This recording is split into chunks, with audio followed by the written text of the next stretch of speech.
So ito yung sunod, mga kababayan. Tapos na tayo dyan. Ito yung sunod natin. Ano yung sunod, Kent? Ito, mga kababayan, mas malaking problema ito ng mga DDS. Magagalit sila dito. Bakit? Mga kababayan, naglabas po ng desisyon ang Supreme Court na binaliktad ang utos ni Duterte na tanggalin si Arthur Carandang nang malaman ng Supreme Court na totoo pala ang mga sinabi ni Arthur Carandang patungkol sa mga bilyones ng mga Duterte. Naku mga kababayan, kung naalala nyo po, itong si Arthur Carandang po mga kababayan ay isa sa mga pinagkukuhaan ng source ni Trillanes na nilabas ni Arthur Carandang itong mga salin ni Digong at ni Sara na kung saan mga kababayan ay nalaman doon ni Trillanes ang bilyones na joint account ni Digong at ni Sara. Ngayon po naglabas po ng desisyon ang Korte Suprema mga kababayan na ang utos ni Digong na tanggalin si Arthur Carandang bilang sa ombudsman, mga kababayan. Ito po. Binaliktad ang utos ni Duterte. Ipinawalang bisa ng Korte Suprema ang kautusan ni dating Pangulong Rodrigo Duterte noong Enero 2018 na nagtatanggal sa serbisyo kay dating Overall Deputy Ombudsman Melchor Arthur Carandang. Sinibak sa pwesto noon si Carandang matapos niyang ibunyag ang umano'y mga record ng Anti-Money Laundering Council or AMLAC kaugnay sa sinabing hindi may paliwanag na yaman ni Duterte. Sa unanimous ruling ng 3rd Division ng Korte Suprema ay giniit nito na walang administrative or disciplinary authority ang Pangulong si Digong sa isang deputy ombudsman. Nako po mga kababayan. Ito po mga kababayan ay inutos po ng Supreme Court na ipagwalang bisa ang utos ni Duterte na tanggalin si Carandang. So ibig sabihin mga kababayan, babayaran ng gobyerno ba kung ilang taon si Carandang mula 2018 hanggang ngayon na wala siyang trabaho bilang deputy ombudsman? Naku mga kababayan, ito na yung sinasabi nating the karma, the karma is welcome. Nag-aral ba sa batas yun si Digong? So meaning Trillanes was right all this time. Ayan na mga kababayan Ito so ibig sabihin, pinabura ng Korte Suprema na totoo ang mga sinasabi ni Melchor Arthur Carandang ng pagbulgar ng salin ni Digong na bilyones mula sa AMLAC, kaya pinatanggal siya ni Digong bilang deputy, overall deputy ng ombudsman. Ang problema mga kababayan ay pinagwalang bisa ng Korte Suprema ang utos ni Digong. Halaka, kasi nung nalaman ng Korte Suprema na totoo pala ang nilabas ni Arthur Carandang mula sa AMLAC, na which is nilabas din ni Trillanes doon sa Kongreso, doon sa hearing ni Sara Duterte sa impeachment. Patay ka diha mga kababayan, ito'y nagpapatunay talaga na corrupt si Digong. Halaka, ano to? Paano yan mga kababayan? Yung mga appointee ni Digong mukhang nagbaliktaran na. Yung mga appointee ni Digong mukhang hindi na pumabor sa kanya. Hala, mga kababayan. Yung mga appointee ni Digong dyan sa Supreme Court, bakit nagbaliktaran na sila? Bakit mga kababayan? May tanong ko lang. Anyari? Hala. Diba? There was no due process for the removal of Carandang. Now he is an active Chief Justice. Nako, mga kababayan. Ayan na, mga kababayan. Diyos mio Marimar, nagpapatunay dito na corrupt si Digong. Hala, nako, sa bagay. Kaya nga, pasok si Digong noong the most corrupt politician in the world.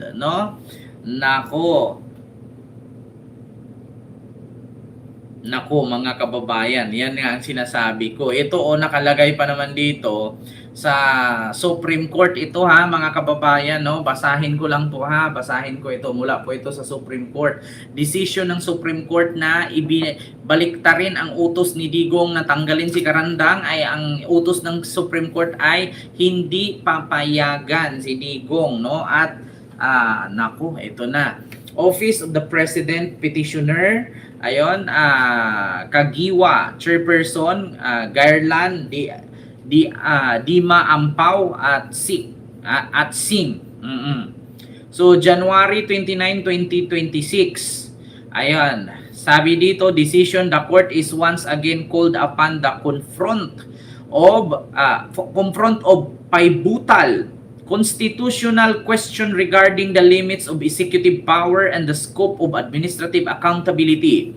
At its heart lies the power of the office of the President over a deputy ombudsman set against backdrop of jurisprudence, which has defined the delicate balance between oversight and independence in the public service. Before the court is a petition for review on certiorari under Rule 45 of the Rules of the Court filed by the Office of the President presented with the former Executive Secretary Victor Rodriguez. Through the Office of the Solicitor General OSG, said petition assails the decision dated November 18, 2021 and the resolution dated July 5, 2022 of the Court of Appeals. Ayun, granted the verified, ito na, a nation long vulnerable to government overreach, the continued creation and preservation of guardrails against concentrated power remains essential to the democratic life. The framers, kala ko farmers, may R pala. The framers of the 1987 Constitution deliberately insulated the office of the Ombudsman, aware that accountability cannot thrive where independence is merely aspirational. As the Constitution continues to evolve through live experience, it falls upon the courts to interpret, defense, and breathe life into these promises. The past offers caution, but it is our present collective response, rooted the vigilance, restraint, and fidelity to principle that ensures that democracy not only survive but endures. Accordingly, the petition for review on certiorari is denied. Ayan na nga, mga kababayan. The decision dated November 18, 2021, resolution July 5, 2022 issued by the Court of Appeals. Ayan na, mga kababayan. Declared void and denied. Ayan po ha, mga kababayan. Ito na, denied po. Ayan, kung mabasa nyo po, mga kababayan, denied. Declared void and denied. So, Ma'am Joy Lim, maraming salamat po ma'am sa yung super palipad. Thank you so much po ma'am sa yung super sticker. Ala, anong nangyari? Bakit ko na ano? Saan na yun? Ala, bakit ko na-block ko pa si Ma'am Joy Lim? Ayan, so, yun nga mga kababayan, message deleted. Hala, na-delete ko pala, mga kababayan. Na-delete ko yung message niya, napindot ko. Mga kababayan, napindot ko yung message ni Ma'am Joy Lim. Pasensya po, Ma'am Joy Lim, sa yung napindot ko, nabura ko siya. So, maraming salamat sa palipad. Ayan. So, ito po yung mga kababayan. So ordered, Maria Filomena Singh, Alfredo Benjamin Kagiwa. Ayan. So, karandang start of Digong yung stupidity. Diba? So, he was removed from office. Ayan. Entay for you. Mega love shoutout po sa'yo and kay Ma'am Joy Lim. Pasensya po sa'yo, Ma'am Joy Lim, no? Nabura ko yung mo. So, yun po ang klaro. Ay, Ma'am Joy Lim, naku, maraming salamat ulit, no? Thank you so much po, ma'am. Ayan, nagpalipad ulit si Ma'am Joy Lim. Ayon. So, yun mga kababayan ang patunay at klarong-klaro na ang Office of the Republic of the Philippines Supreme Court Manila 3rd Division ay denied. Accordingly, the petition for review or certiorari is denied. The decision dated. Yung utos po ito ni Digong, mga kababayan. Ipinawalang bisa ng Korte Suprema ang kautusan ni dating Pangulong Rodrigo Duterte noong Enero 2018 na nagtatanggal sa serbisyo kay dating Overall Deputy Ombudsman Melchor Arthur Calandang. Sinibak sa pwesto noon si Carandang matapos niyang ibunyag ang umano'y mga record sa Anti-Money Laundering Council or AMLAC kaugnay sa sinasabing hindi may paliwanag na yaman ni Digong. So yun po yun mga kababayan. So nagkatotoo nga mga kababayan ang mga sinasabi ni Trillanes. Nako, basahin natin dito sa comment section. Eto na mga kababayan. So meaning Trillanes was right all this time. Nako po. Tama talaga si Trillanes sa lahat ng akusan niya sa mga Duterte. Nakakabilib na talaga si Sentry sa kanyang tapang na ipinaglalaban ang katotohanan para sa bayan. Dito natin malalaman na tama talaga si Sir Trillanes. Believe talaga ako kay Trillanes kahit noon pa man. Isinapuso palagi ang mga trabaho niya nang di tumanda sa utak, sabi ni Edward Mordino Santos. Pero no comment pa rin ang Korte Suprema sa malalang korupsyon sa pambansang budget for 3 years. No comment pa rin sa mali-malitang video. Alam mo sa totoo lang, itong mga DDS, lagi nilang i-comment itong malita. Magpakita kaya kayo ng malita na may lamang pera. Buti pa yung si Madriaga nag-deliver ng pera. May pera talaga, may picture talaga na sa likod ng sasakyan eh. The current sitting Supreme Court Chief Justice was appointed by Duterte. Yes, totoo po yan. No, almost 12 ata or 11 ata yung mga appointee ni Digong dyan sa Chief Justice sa Supreme Court. Pero tandaan nyo mga kababayan, denied. So ano to? Nagising na mga taga Supreme Court? Nako, ano to? Wala nang pag-asa, Sara. Good luck. Dapat pagbayarin ang mga Duterte ng just compensation. Nako, so 8 taon bago madesisyonan yon na walang administrative authority. Hindi ba dapat alam ng Korte Suprema yan in the first place? Di ba alam nila ang konstitusyon?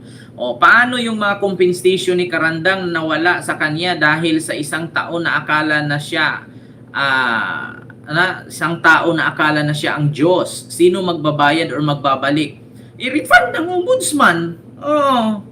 Ayan yay, kaya totoo lahat sinabi ni Trillanes. Dapat baliktarin din ang utos niya na pagkala sa ICC. Nako, di ba sabi ng mga kakampings at kabangag, Sara Court ang Supreme Court? Ito na mga kababayan, isang DDS na naman ang bumaliktad. Sara Court daw ang Supreme Court. Double standard talaga, sabi ni John Martin Patiña. Alam mo sa totoo lang, sa nag-comment na ito na ang sabi daw ng kakamping at kabangags, Sara Court daw ang Supreme Court. Ito lang sa totoo lang. Hindi po kasi ito, kahit sabihin natin na ang Supreme Court ay Sara Court, hindi kasi lahat ng mga abogado diyan ay kasing utak ni Sara na 80% daw ang grado pero hindi nagmatch sa kanyang moral. Hindi nagmatch sa kanyang identity at moral. Bakit? Itong mga abogado dito sa Supreme Court, alam nila ang meaning ng preamble at alam nila kung ang bangus ba ay tinik o buto. Alam din nila na ang tuyo magkaiba sa daing. At alam nila na ang palaman ay hindi ordinaryong pandesal. Kaya sa mga DDS na nagsabi, di ba ang tawag daw ng kakamping at mga loyalista na ang Supreme Court ay Sara Court. Huwag niyo pong itulad kay Sara yung mga abogado dyan. Alam po ng mga abogado dyan kung anong tawag sa tinik ng bangus, hindi buto. At hindi ordinaryong palaman ang pandesal. Ang pandesal tinapay yun, ang palaman cheese whiz. At saan ka nakakain ka ng pandesal, ang ipapalaman mo ay daing. Putang ina, sinong tanga naka-invento niyan? Parang spaghetti, parang pasta spaghetti na pinakuluan mo at nilagyan mo ng talbos ng kamote, di ba? Kita niyo mga kababayan, pandesal, palamanan mo ng daing. Anong klaseng nilalang meron ka utak mo? Siguro si Sara parte ito ng Parasite Alien, no? Yung Parasite Alien sa Korea na movie, yung ang katawan tao pero yung loob parasite, no? Kasi biruin mo yung pandesal pinalamanan mo ng daing. Para lang yung nagluto ka ng spaghetti, pasta ng spaghetti, pinakuluan mo, sinabawan mo ng marami, tapos nilagyan mo ng talbos ng kamote. Tapos sabihin mo, wala na, pansit. Pansit. Kita mo yan? Imaginein mo, hatiin mo yung pandesal, lagyan mo ng daing sa gitna, kagatin mo, putang ina, may buto yun eh. Biruin mo yan. Pandesal, dalawa, hinihati mo. Oh, yung pandesal, di ba, buo. Hatiin mo para maging dalawa siya, tapos lagyan mo ng daing, itakip mo, kain. Putang ina, ano kaya lasa nun? Pandesal na may daing. Sino kayo ngayon ko lang narinig yan, si Sarah naka-imbento niyan. Ako rin, pwede din pala ako mag-imbento, no? Pasta ng spaghetti pasta, pakuluan ko, lagyan ko talbos ng kamote, no? Para sabihin natin, miswa. Di ba? Miswa nga, di ba? Ganon. Ay, Diyos ko, Ma'am Ilsa Lagin.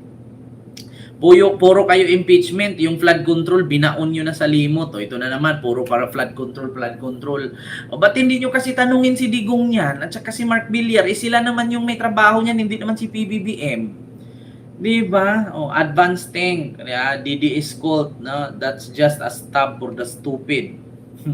Aray mo, DD shit, pakak. Diba, Mamulait? O, Ma'am Catalina Castillo, hello po. Kumusta po kayo, ma'am? Ay, Diyos ko talaga, mga kababayan, ito na nga.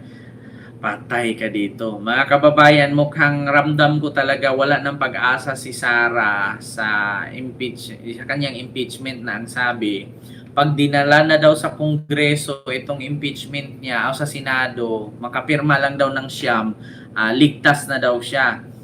Ang problema, mga kababayan, paano ni Sara makapagpapirma ang siyam na senador sa kanya kung ang 5 ay maiipit? Una, si Bongo, si Bato aarestuhin na.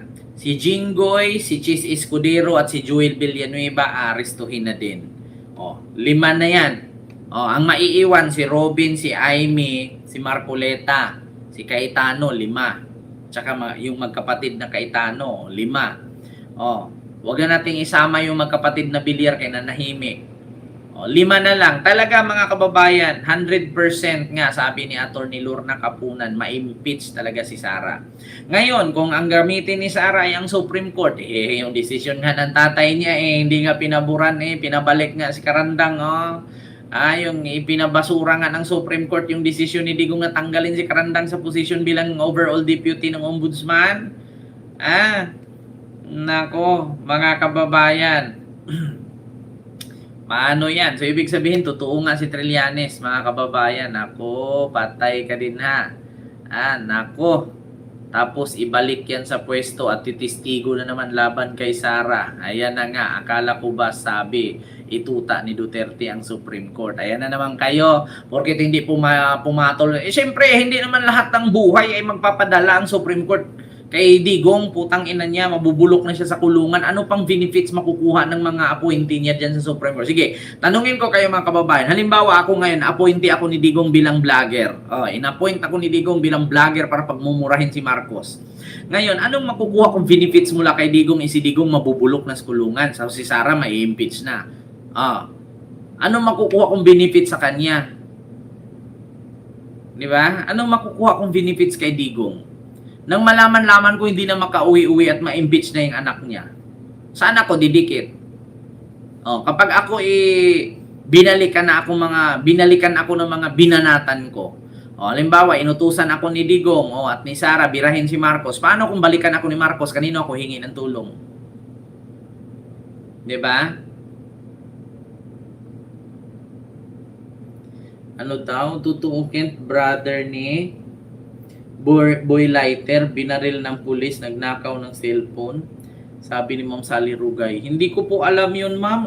Hindi naman kasi wala naman mga karats yung mga tao na yan.